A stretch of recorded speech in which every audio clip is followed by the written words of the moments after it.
You got to be willing to do today what others don't so you can have tomorrow what others won't. There's only three really great questions in life. Who am I? Why am I here? And what do I do about it?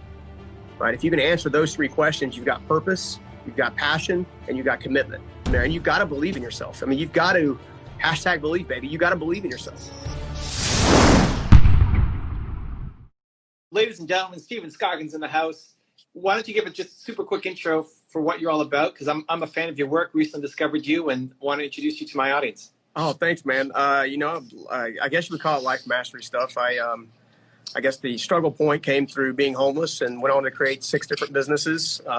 Several of them, large revenue generating things, employ about 400 plus people. And I thought it was about time to give back. I kind of figured out there's 3 great purposes in life: serving the person you used to be, which I know you say in a different way, but it's like one of the greatest purposes that you're ever going to have. Yeah. And then obviously serving the person you once loved, and serving the person you wish you could have saved. So you think about Susan B. Komen and all these different organizations, stuff like that. I find that all of our passions kind of come out of one of those places. So I figured it was time to hopefully add value to the world. And a big believer in the brand new book, man. My team loves it, by the way. It is incredible. Dude, you did a fantastic job with that book. So well done. Cool, man. Thank you. Well, so for those watching live, you can ask us some questions. And for those watching the replay on the YouTube channel, welcome. You get to meet Steven Scoggins in the house. You've got your own YouTube channel too now. It's getting there. It's growing. I'm pumped to see the content you're putting up there. Cool. All right. So pop some questions down below. See what we can do. John is writing in to say, how do you dedicate more time to your business without taking time away from your family? Be intentional. Yeah. So for me, one of the ways that I do that is I try to have a specific takeaway. So there's one day a week that is completely earmarked. I put the phone away, put the computer away, and pretty much focus on time with the family. Nothing's more powerful than spending time with your family, because at the end of the day, if your business happens to struggle or whatever, they're going to be the support system that's going to carry you through. So that's one of the ways in which I do it. The other thing that I think I do differently than a lot of entrepreneurs is I segregate it within my calendar. So I take the time to be intentional about planning that time out. My wife struggled with it at first because she was like, what do you mean? You got to plan time with me? I'm like, well, I want to be intentional. So I don't want to be distracted. I don't want to be getting phone calls and emails and all these dings, and I think that was one of the biggest things that I did. So Saturdays and Sundays are her time, the family's time. That's when we go do the fun stuff. And, we try to do we're getting ready to build a new house. So we just got to doing the design center selections and stuff like that. And I also make it a point to every quarter have 1 week. I take 1 week every quarter from me specifically where I go and dedicate that time to my family, to my friends. That allows us to do that. Nina and whatnot knows that we were in the mountains last week, and I barely responded to any emails or anything. I got in trouble when I did, but we spent half a day building Lego sets, which was fun for us. So to that point, it's crazy how people create a calendar only for their business ambitions and their business meetings, and then that tends to champ all over all the personal stuff. So I love that they're putting like gates or walls around personal time as well to say, no, you cannot interrupt me unless like everything is burning down or Oprah's calling or something. Well, and the only person that chirped in was Connor, who your team's getting to know a little bit. And then he got my wife actually texted him and said, Connor, it's my time. So it's pretty funny. I love it. Okay. How to know when to quit? That was a hard one for me. I don't know how to quit, to be honest. It depends on what you're talking about. Are you talking life or are you talking business? So in life, there really is nothing better than having a persevering spirit, right? There's nothing better than being willing to pick yourself back up after a delay.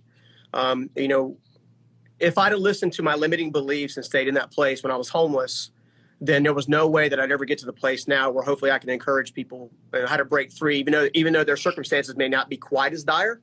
Some have been. There's a greater mission and a greater story when you're actually taking the time to dig deep and keep going. I've learned that sometimes you don't need to feel like you have to win every day as much as you need to just take the time to win the hour or the minute, right? Sometimes, when I was overcoming depression, one of the things that I struggled with specifically was the anxiety that came with it. So sometimes I would just kind of be rewarded with the fact that I got out of bed. I kind of cleaned myself up like I would normally go to a job or something like that and said, okay, that's a win. So it depends on where you're at, where you're coming from. When it comes to business, a lot of business ventures will fail early on because you're learning the process. And one of the ways that you can kind of prevent that is to spend more time being apprenticed, if you will, by someone who's already in that industry or something like that to kind of prevent that. I find that one of the greatest things to do when it comes to looking at a business perspective, when it's time to quit or when it's time to pivot, I would actually refer to pivot, is are you actually able to carry on that endeavor, at cost or for free for a long time if you need to while you're getting your infrastructure in place. Not every business that I've had has been successful. I'll just be honest with you. I think I've had probably 12 business total, and I've only got 6 that have been, really successful. So that's a good hit ratio, though. That's a good hit ratio. Yeah, it's 50%. So, but you got to keep up with that. You got to have faith. You got to dig deep. You can't have a quit mentality. You got to see yourself as a warrior. One of the things that I took away, even in your book, Evan, recently, was the quitting. If you quit now, there's no future for you or the people in the lives you're supposed to touch. You got to have that moment where you just keep digging and keep going to kind of make sure that kind of takes place. And, whether it's life or whether it's business, do you believe in where you're going? That's one of the things I love most about your book is the word believe, right? Mm-hmm. Do you believe it? And if you don't believe it, can you find a couple friends that believe in it for you while you're getting good at believing in yourself? My very first mentor, Steve Myrick, one of the things I loved about him is he gave me this quote, this big, my linchpin quote.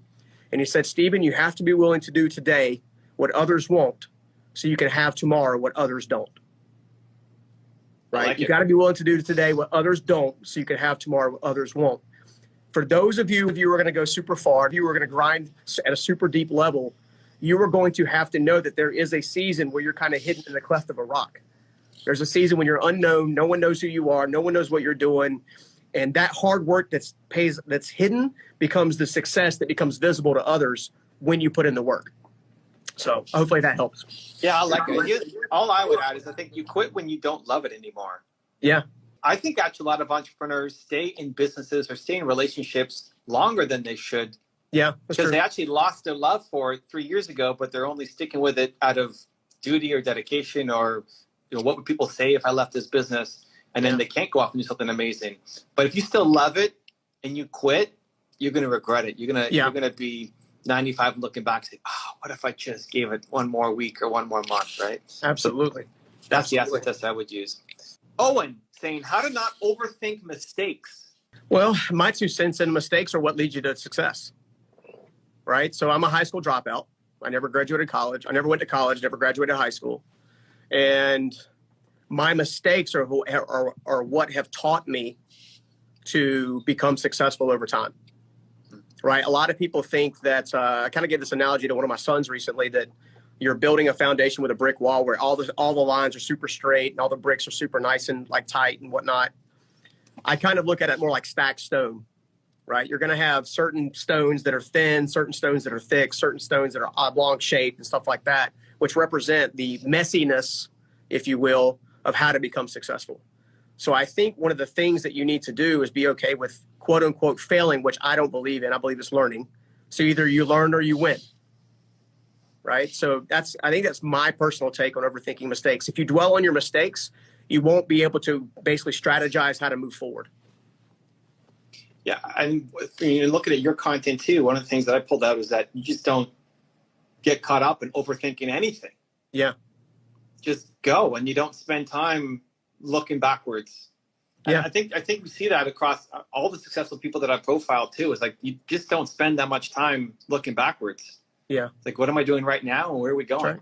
That's right. Like, it didn't work. Great. Next. You'll crash your car if you're looking in the rearview mirror. Yeah. I love it.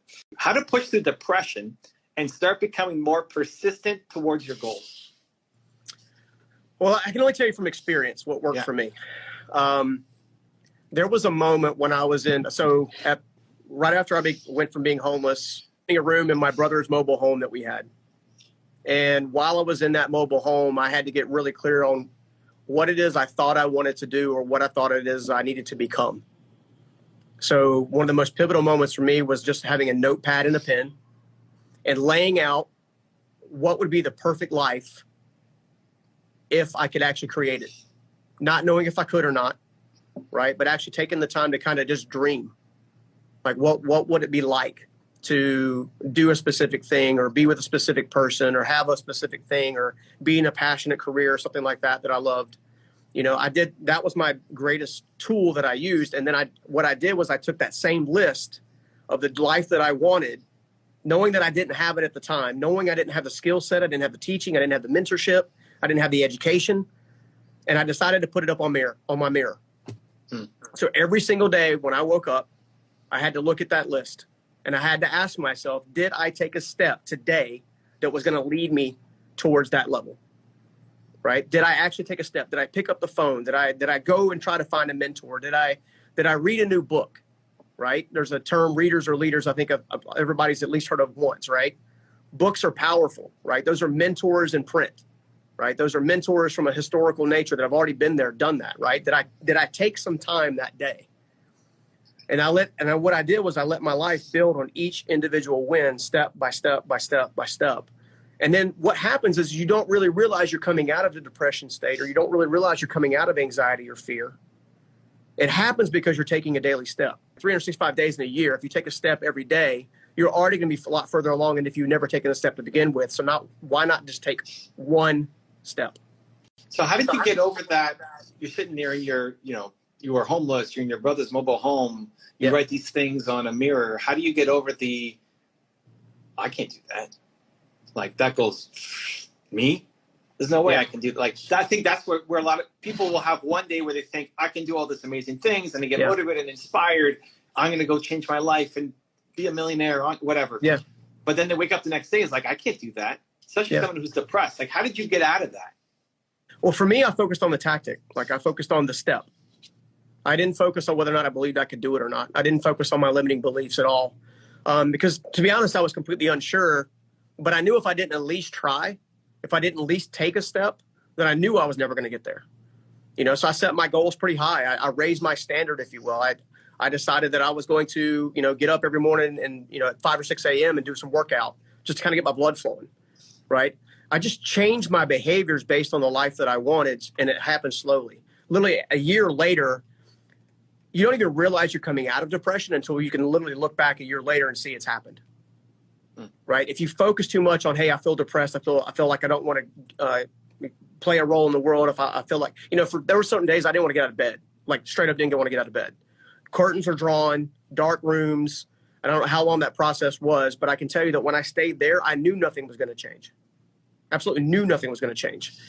Right? So if you focus on taking it just to take a step, and whatever that step is for you, if you've been killing it for a long time and you've been kind of been an achiever, so to speak, maybe you're going to challenge your perspective on what really matters. Maybe you're going to take the time to challenge, the perspective that you're using to obtain a new skill.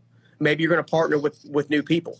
I've learned a lot by watching a lot of your content recently, Evan, and that's empowered me and encouraged me to kind of dream even bigger than what we've been dreaming as a team here. Mm-hmm. I think you dream big and you take one step a day, and lo and behold, you'll look back like nobody's business, and you'll see that you've actually come incredibly far. And when you're at that place, right, once you become someone new, now you can go back and serve the person you used to be. So maybe you focus on serving the person you used to be rather than just trying to become something different, right? Maybe there's a greater purpose or something better and bigger to go after.